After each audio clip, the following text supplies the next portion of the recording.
இன்னைக்கு நம்ம பார்க்க போகிறது 1970 வந்த ஒரு இட்டாலியன் கிரைம் த்ரில்லர். இந்த கதை நடக்கிற காலகட்டம் பார்த்தீங்கன்னா 1945. பிரான்சிஸ்கா அப்படின்னு அழகான அந்த பொண்ணை கேவலமான ஒருத்தன் அவளை கற்பழிக்கிறான். என்ன காரணம்னு பார்த்தீங்கன்னா, அன்னைக்கு இருந்த சட்டப்படி யாரு எந்த பொண்ணை கற்பழிச்சாலும் யாரால கற்பழிக்கப்படுறாங்களோ அவனவே அந்த பொண்ணு கல்யாணம் பண்ணிக்கணும் அப்படிங்கிற அந்த ஒரு கொடுமையான விதி அந்த நாட்டில் இருந்துட்டு வருது. அதனால அந்த பொண்ணை அடையணும் அப்படின்னு அந்த பொண்ணை அவன் கற்பழிக்கிறான். இந்த சட்டத்தை எதிர்த்த பிரான்சிஸ்கா ஜெயிச்சாங்களா அப்படிங்கிறத இந்த வீடியோவை பார்த்து தெரிஞ்சுக்குங்க. இந்த வீடியோவை முழுமையா பாருங்க, கண்டிப்பா உங்களுக்கு இது பிடிக்கும். அதுக்கு முன்னாடி நம்ம சேனல்ல இன்னும் சப்ஸ்கிரைப் பண்ணாம பார்த்துட்டு இருக்க நண்பர்கள் சப்ஸ்கிரைப் பண்ணிக்கோங்க. அப்படியே இந்த வீடியோக்கு ஒரு லைக் போட்டுட்டு பார்க்க ஆரம்பிங்க. நீங்க போடுற லைக் தான் எனக்கு இந்த மாதிரி ரேரான மூவிஸை கொண்டு வரதுக்கு மோட்டிவேட்டடா அமையும். ஓப்பனிங் சீன்லயே அந்த கேங்ஸ்டரை காமிக்கிறாங்க. இந்த கேங்ஸ்டரோட மகன் தான் வீட்டோ. ஒரு கட்டத்துல தான் செஞ்ச தவறுக்காக தானா முன் வந்து போலீஸ்ல கைதாகணும் அப்படின்னு அந்த கேங்ஸ்டர் விருப்பப்படுறாரு. அதன்படி வீட்டோ போலீஸ்க்கு தகவல் கொடுக்க அந்த கேங்ஸ்டர் சரண்டர் ஆக வேண்டிய நாள் வருது. ராஜ மரியாதையோட அவர் போலீஸ்ல சரண்டர் ஆகிறாரு. அப்பா இல்லாதனால அந்த பதவி வீட்டோக்கு கிடைக்குது. வீட்டோ ரொம்ப டேஞ்சரஸ் ஆனவன். அதே சமயத்துல பெண்கள் விஷயத்துல அவன் ரொம்ப வீக்கு. அவன் ஒரு பொண்ணை அடையணும்னு நினைச்சிட்டானா எந்த எல்லைக்கு வேணாலும் போவான். துரதிருஷ்டவசமா அவன் கண்ணில் பிரான்சிஸ்கா மாற்றா.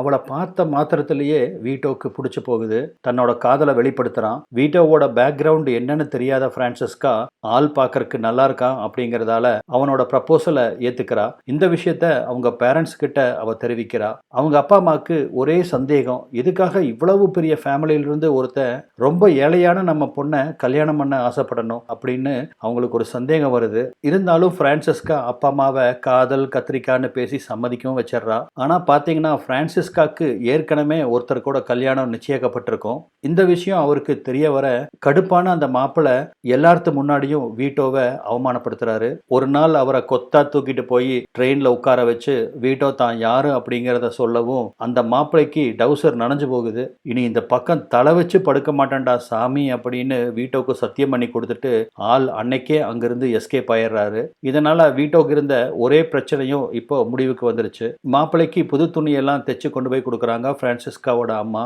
ஒரு பக்கம் கல்யாண வேலைகள் நடந்துட்டு இருக்க, இன்னொரு பக்கம் வீட்டோவும் பிரான்சிஸ்காவும் ரொம்ப தீவிரமா அவங்க காதலை வளர்த்திட்டு இருக்காங்க. வீட்டோ எவ்வளவு பெரிய டேஞ்சரஸ் ஆனவன் தெரியாம பிரான்சிஸ்கா அவனை உயிருக்கு உயிரா காதலிக்க ஆரம்பிக்கிறா. அதன்படி வீட்டோக்கு அன்னைக்கு ஒரு இன்ஃபர்மேஷன் வருது. அவங்க அப்பாவுக்கு அசிஸ்டண்டா வேலை பார்த்துட்டு இருந்த ஒருத்தர் இப்போ அப்ரூவரா மாறி அவங்க அப்பாவுக்கு எதிராக அவர் சாட்சி சொல்ல போறாரு அப்படிங்கறது அந்த விஷயம். அந்த சமயத்துல தான் ரொம்ப நாளா ஒருத்தர் குடும்ப கஷ்டத்துக்காக வீட்டோ கிட்ட வேலை கேட்டுட்டு இருப்பாரு. உனக்கு ஒரு நல்ல வேலை இருக்கு வா அப்படின்னு கூட்டிட்டு போன வீட்டோ அவரை பிரெயின் வாஷ் பண்ணி அவங்க அப்பாவுக்கு எதிராக சாட்சி சொல்ல போறவரை கொல்ற அந்த வேலையை கொடுக்குறான். இதை செய்யறது மூலமா அவர் ஜெயிலுக்கு போனாலும் அவங்க குடும்பத்தை தான் பார்த்துக்கிறேன் அப்படின்னு ப்ராமிஸ் பண்ணி தான் அந்த வேலையை அவருக்கு கொடுத்துருப்பான். இதை நம்பி அவரும் அன்னைக்கு சாட்சி சொல்ல கிளம்புற அந்த விட்னஸை நடு ரோட்லயே சுட்டு கொல்றாரு. இந்த கொலையை அங்கிருந்த பிரான்சிஸ்கா பாத்துறா. ஓடோடி வந்து அடிபட்டு விழுந்த நபரை காப்பாத்துறதுக்கு ட்ரை பண்றான். ஆனா அவர் அதுக்குள்ள இறந்துடுறாரு. இந்த சம்பவம் இங்க நடந்தேறிட்டு இருக்க வீட்டோ பாத்தீங்கன்னா போலீஸ் ஸ்டேஷன்ல உட்கார்ந்துருக்கான். தனக்கும் இந்த கொலைக்கும் எந்த சம்பந்தமும் இல்லை அப்படின்னு நிரூபிக்கிறதுக்காகத்தான் வீட்டோவோட பிளான் இது.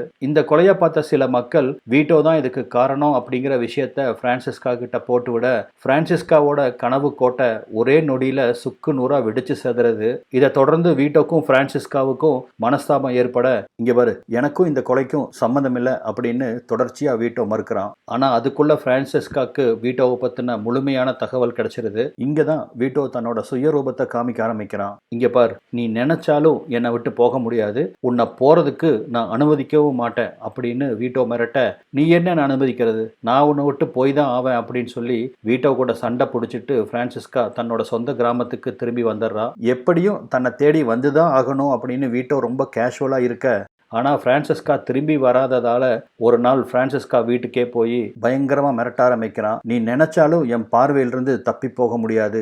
நீ எனக்கு தான் இந்த கல்யாணத்தை பிரேக் பண்ணணும் அப்படின்னு நினைச்சேன்னா உன் குடும்பத்தில் ஒருத்தரும் உயிரோட இருக்க மாட்டாங்க, பார்த்துக்க. நாளைக்கு காலையில் உனக்கும் எனக்கும் கல்யாணம். நான் கரெக்டாக 7 மணிக்கு ரெஜிஸ்டர் ஆஃபீஸில் வெயிட் பண்ணிட்டு இருப்பேன், நீ வர அப்படின்னு சொல்லிட்டு வீட்டோ அங்கிருந்து போக, இந்த தடவை கண்டிப்பாக பிரான்சிஸ்கா தன்னோட மிரட்டலுக்கு பயந்து நாளைக்கு காலையில் கல்யாணத்துக்கு வருவா வருவா அப்படின்னு ரொம்ப நம்பிக்கையோட வீட்டோ அங்க ரிஜிஸ்ட்ரேஷன் ஆஃபீஸில் காத்திருக்க. ஆனால் இந்த தடவையும் பிரான்சஸ்கா அங்கே வரல.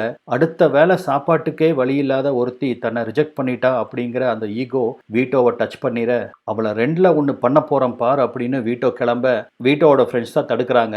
இப்போதைக்கு சூழ்நிலை நம்மளுக்கு சரியில்லை, கொஞ்ச நாளைக்கு விட்டு பிடிப்போம் அப்படின்னு சொல்ல, அந்த மாதிரி ஒரு சமயத்தில் தான் வீட்டோ காரில் எங்கேயோ போயிட்டு இருக்க ஆப்போசிட் கேங்கை சேர்ந்த சிலர் காரை வழிமறிக்கிறாங்க.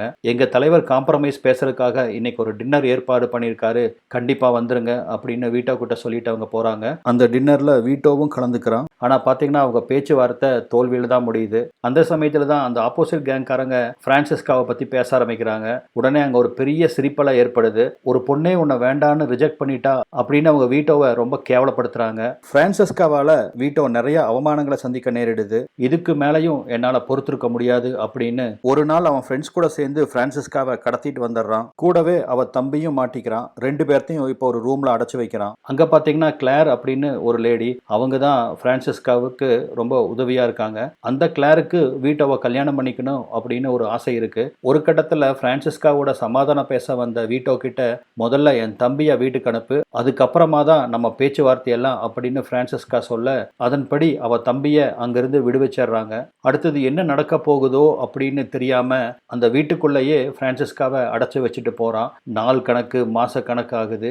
எப்பெல்லாம் தோணுதோ அப்பெல்லாம் வந்து பிரான்சிஸ்காவை பலவந்தமா கற்பழிச்சிட்டு ஒரு காகிதத்தை கசக்கி போடுற மாதிரி கசக்கி போட்டுட்டு போறான். இதுவே தொடர்கதையா அமையுது. அந்த நாட்டோட சட்டப்படி பாத்தீங்கன்னா யார் ஒரு பொண்ணை கெடுக்கிறாங்களோ அந்த கெடுத்தவன் நல்லவனோ கெட்டவனோ அவனைத்தான் அந்த பொண்ணு கல்யாணம் பண்ணி ஆகணும். இந்த முட்டாள்தனமான சட்டத்தை தனக்கு சாதகமா யூஸ் பண்ணிக்கிறான். மாச கணக்கா பிரான்சிஸ்காவை அனுபவிச்சுட்டு இப்ப வீட்டுக்கு திருப்பி அனுப்புறான். என்ன காரணம்னு பாத்தீங்கன்னா அந்த சட்டம் தான். இனி பிரான்சிஸ்காவை வீட்டோவை தவிர யாராலையும் கல்யாணம் பண்ணிக்க முடியாது, எப்படி இருந்தாலும் என்னோட காலடியில தான் வந்து உழுகணும் அப்படிங்கிற ஓவர் கான்பிடன்ஸ்ல வீட்டோ பிரான்சிஸ்காவை அவ வீட்டுல கொண்டு விடுறான். ஆனா மத்த பொண்ணுங்க மாதிரி தன்னோட விதியை நொந்துட்டு அழுகிறவ இல்ல இந்த பிரான்சிஸ்கா அப்படிங்கிறது வீட்டோக்கு தெரியாது. பிடிக்குதோ பிடிக்கலையோ அந்த கேலிக்கூத்தான சட்டத்தால இப்போ பிரான்சிஸ்கா கூடிய விரைவில் வீட்டோக்கு பொண்டாட்டியாக போறா. கல்யாண வேலையெல்லாம் தடபுடலாம் ஆரம்பிக்கிறாங்க. பிரான்சிஸ்கா அவ பேரண்ட்ஸ் கிட்ட நடந்தது எல்லாத்தையும் எடுத்து சொல்றா. ஆனா அவங்க பாத்தீங்கன்னா வீட்டோவை பார்த்து ரொம்ப பயந்துருக்காங்க. இந்த மிரட்டலுக்கு பயந்த அப்பா அம்மாவும் பிரான்சிஸ்காக்கு சப்போர்ட் பண்ண முடியாம தவிக்கிறாங்க. சதா சர்வ காலமும் தன்னோட விதியை நொந்துக்கிட்டு ஒரு இருட்டு அறையிலேயே பிரான்சிஸ்கா அடைஞ்சு கிடக்குறா. அப்பதான் பிரான்சிஸ்காக்கு பக்கத்து வீட்டு பெண்ணை பத்தி ஞாபகம் வருது. அவங்களும் இதே மாதிரிதான் ஒருத்தனால பலவந்தப்படுத்தப்பட்டு அவனவே கல்யாணம் பண்ணியிருப்பாங்க. அவங்கள போய் பார்க்கறா. அவங்க வாழ்க்கை எந்த அளவுக்கு கொடூரமா இருக்குது அப்படிங்கிறத அவங்க கண்ணீர் மல்க சொல்ல, நீயும் என்ன மாதிரி சீரழிஞ்சிராத, துணிஞ்சு ஒரு முடிவெடு அப்படின்னு அவங்க சொல்ல, இப்ப பிரான்சிஸ்காக்கு ஒரு புது தெம்பு பிறக்குது. ஒரு புது முடிவெடுக்கிறதுக்காக போலீஸ் ஸ்டேஷன் நோக்கி நடக்க ஆரம்பிக்கிறா. ஏற்கனவே வீட்டோ மேல ஏகப்பட்ட கேஸ் இருந்தாலும் சாட்சி சொல்றதுக்கோ இல்ல வீட்டோ மேல கேஸ் கொடுக்கறதுக்கோ யாரும் முன்வராததால போலீஸ்காரங்க வீட்டோவை அரெஸ்ட் பண்ண முடியாம இருக்காங்க. இந்த சமயத்துல தான் போலீஸ் ஸ்டேஷன்ல வீட்டோ மேல பிரான்சிஸ்கா கம்ப்ளைண்ட் கொடுக்கறா. இந்த ஒரு கையெழுத்து போதும், அவன் தலையெழுத்தவே மாத்துறேன் அப்படின்னு வழக்கமான சினிமா டயலாக் பேசின போலீஸும் பிரான்சிஸ்கா குடும்பத்தையும் இந்த கேஸ்ல சேர்த்துறாங்க. ஏன்னா ஒருத்தரா இருக்கிறத விட ஒரு குடும்பமா வந்து அவன் மேல கம்ப்ளைண்ட் கொடுத்தீங்கன்னா அவனை அரெஸ்ட் பண்ணி ஜெயில தள்ளுறது ரொம்ப ஈஸி அப்படின்னு சொல்றாங்க. பிரான்சிஸ்காக்கு நடந்த கொடுமையை கண்ணால பார்த்த யாருமே சாட்சி சொல்ல முன் வரல. போதிய ஆதாரம் இல்லாததால போலீஸ்காரங்களால வீட்டோவை கைது பண்ண முடியல. அதோட மட்டும் இல்லாம வீட்டோ கேங் ஒரு பொருளை கிளப்பி விட்டுருக்காங்க. அதாவது வீட்டோ பிரான்சிஸ்காவை கல்யாணம் பண்ண முடியாது அப்படின்னு மறுத்ததால தான் அவரை பழி வாங்குற நோக்கத்துல பிரான்சிஸ்கா வேணுன்ட்டே போலீஸ்ல கம்ப்ளைண்ட் கொடுத்திருக்கா அப்படின்னு. இதையும் அந்த ஊர் மக்கள் நம்புறாங்க. ஆனா வீட்டோ மட்டும் பிரான்சிஸ்கா மேல வெறியோட சுத்திட்டு இருக்கான். இதனால அந்த குடும்பம் தினம் தினம் புதுசா ஒரு பிரச்சனையை ஃபேஸ் பண்றாங்க. அவங்க வருமானத்துக்கு ஆதாரமா இருக்கிற ஆடு மாடுகளை எல்லாத்தையும் ஒன் பை ஒன்னா கொல்றாங்க. இதனால அவங்க அப்பாவுக்கு வருமானம் பெரிய அளவுல கட் ஆகுது. மேலும் பிரான்சிஸ்கா அப்பா கூட யாருமே எந்த டீலிங்கும் வச்சுக்க கூடாது அப்படின்னு ஒரு மறைமுகமான சட்டம் வீட்டோ போட்டிருக்க.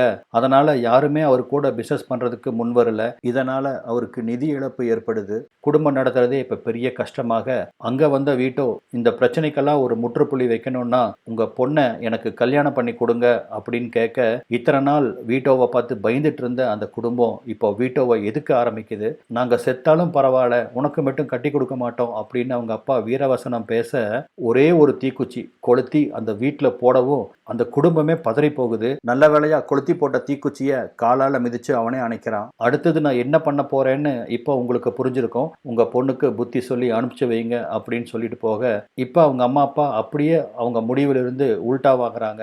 நீ அவனை கல்யாணம் பண்றதா நம்ம 4 பேரும் உயிர் பிழைக்கிறதுக்கு ஒரே வழி அப்படின்னு சொல்ல, அதே சமயத்துல வீட்டோட அப்பாவுக்கு எதிர சாட்சி சொன்னவரை ஒருத்தர் கொன்னார் இல்லையா, இத்தனை நாள் அவரை வீட்டோ மறைச்சு வச்சிருப்பான். இப்போ அவருக்கு பணத்தை கொடுத்து இந்த நாட்டை விட்டே எங்காவது போய் பொழைச்சுக்கோ அப்படின்னு அவர் அனுப்பிச்சு வைக்கிறான். இந்த பக்கம் பார்த்தீங்கன்னா பிரான்சிஸ்கா கொஞ்சம் கொஞ்சமா தன்னோட குடும்பத்திலிருந்து ஒதுங்க ஆரம்பிக்கிறா. வீட்லயா பிரான்சிஸ்காக்கு தினம் தினம் அவங்க பெற்றோர் வீட்டோவை கல்யாணம் பண்ண சொல்லி ப்ரெஷர் கொடுக்குறாங்க.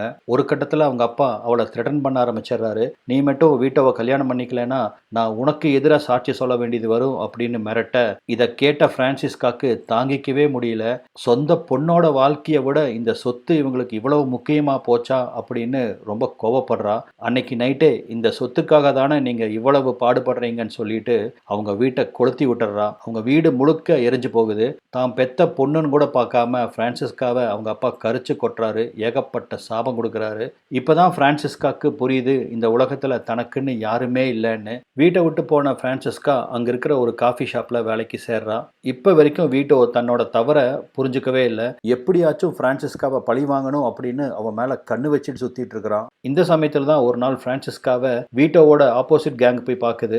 அவளை ஒரு இடத்துக்கு தனியா கூட்டிட்டு போன அந்த கேங்கோட தலைவர், நீ மட்டும் எங்க கூட கொஞ்சம் கோஆப்ரேட் பண்ணா வீட்டோ உனக்கு செஞ்ச பாவத்துக்கும் இந்த ஊர் மக்களுக்கு செஞ்ச பாவத்துக்கும் கரெக்டான தண்டனையை நாங்க கொடுப்போம். அதுக்கு நீ பண்ண வேண்டியதெல்லாம் ஒன்னே ஒண்ணுதான், வீட்டோ கிட்ட சமாதானம் பேசு, அவனை நம்ப வச்சு ஒரு இடத்துக்கு கூட்டிட்டு வா, பாதியிலேயே நீ இறங்கிக்கோ, மிச்சத்தை நாங்க பாத்துக்கிறோம் அப்படின்னு சொல்றாங்க. அதாவது பிரான்சிஸ்கா மூலமா வீட்டோவை தனியா ஒரு இடத்துக்கு கூட்டிட்டு வரணும். ஏன்னா எப்பவுமே அவனை சுத்தி கேங் இருக்கு. அதனால வீட்டோவை அவ்வளவு ஈஸியா இவங்கனால நெருங்க முடியாது. ஏன்னா வீட்டோவோட கேங் ரொம்ப பெருசு. பிரான்சிஸ்கா கூப்பிடுறான்னா கண்டிப்பா வீட்டோ தனியா தான் வருவான். அந்த ஆப்போசிட் கேங் எதிர்பார்த்தபடி வீட்டோ தனியா தான் வர்றான். இப்பவும் ஒண்ணு கெட்டு போயில, நீங்க செஞ்ச தப்பையெல்லாம் ஒத்துக்கிட்டு போலீஸ் ஸ்டேஷன்ல போய் சரண்டர் அடைஞ்சிங்கன்னா நான் உங்களை கண்டிப்பா கல்யாணம் பண்ணிக்குவேன் அப்படின்னு பிரான்சிஸ்கா சொல்ல, காரை நிறுத்தின வீட்டோவும் பிரான்சிஸ்காவை பார்த்து நக்கலா சிரிக்கிறான். உன்னை வச்சு என்னை இங்க வர வைக்கிறதுக்கு என்னோட ஆப்போசிட் கேங் போட்ட பிளான் எல்லாமே எனக்கு தெரியும். நான் ப்ரிப்பேரா தான் வந்திருக்கேன், நீ காருக்குள்ளேயே இரு அப்படின்னு சொல்லிட்டு அவங்க குறிப்பிட்ட இடத்துக்கு தனியா வந்த வீட்டோ கையில கன்னோட போறான். ஒரு கொலையாளிக்கு காசை கொடுத்து வேற நாட்டுக்கு போய் பொழைச்சுக்கோ அப்படின்னு ஒருத்தரை அனுப்பிச்சிருப்பான் இல்லையா,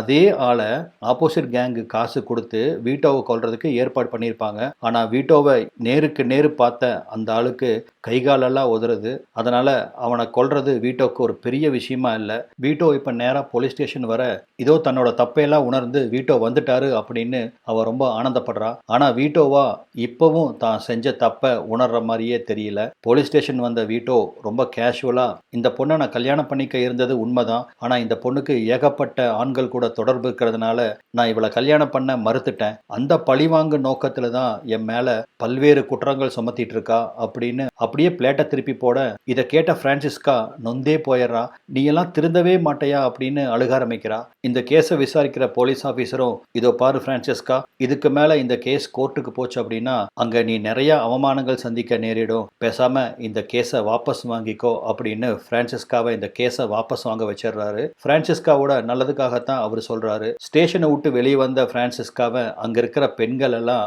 நீ ஒரு மேன் ஈட்டர் அப்படின்னு சொல்லி அவளை ரொம்ப கேவலப்படுத்துறாங்க. இந்த ஊருக்குள்ள நீ வாழ்றதுக்கு எந்த தகுதியுமே இல்லை, இனிமேல் இந்த ஊருக்குள்ள வராத அப்படின்னு அவளை ஊருக்குள்ள வர்றதுக்கு ஒரு தடை போட, வேற வழி இல்லாம அந்த ஊர் சர்ச்சு ஃபாதரை போய் பார்க்கறா. இந்த ஃபாதராவது தம் பிரச்சனைக்கு ஏதாவது ஒரு சொல்யூஷன் கொடுப்பாரு அப்படின்னு இவரை வந்து பார்த்தா, நீ வீட்டோவை கல்யாணம் பண்றதுதான் சேஃப் அப்படின்னு அவர் வீட்டோக்கு ஆதரவா பேசுறாரு. இந்த சமயத்துல தான் வீட்டோ தன்னோட கைவரிசையை காமிக்கிறான். அந்த கிராமத்துல இருக்கிற இன்னொரு அப்பாவி பொண்ணை கொடூரமா கற்பழிச்சிருப்பான். அந்த பொண்ணை பிரான்சிஸ்கா தான் அற உயிரா மீட்கிறா. இதையெல்லாம் கேள்விப்பட்ட பிரான்சிஸ்காவோட அப்பாக்கு ரத்தம் கொதிக்க ஆரம்பிக்குது. இதுக்கு மேலேயும் தான் பொறுமையா இருந்தா நான் ஒரு மனுஷனே இல்லை அப்படின்னு முடிவெடுத்தவர் நேரா போலீஸ் ஸ்டேஷனுக்கு வந்து வீட்டோ மேல முதல் முறையா ஒரு கம்ப்ளைண்ட் ரைஸ் பண்றாரு.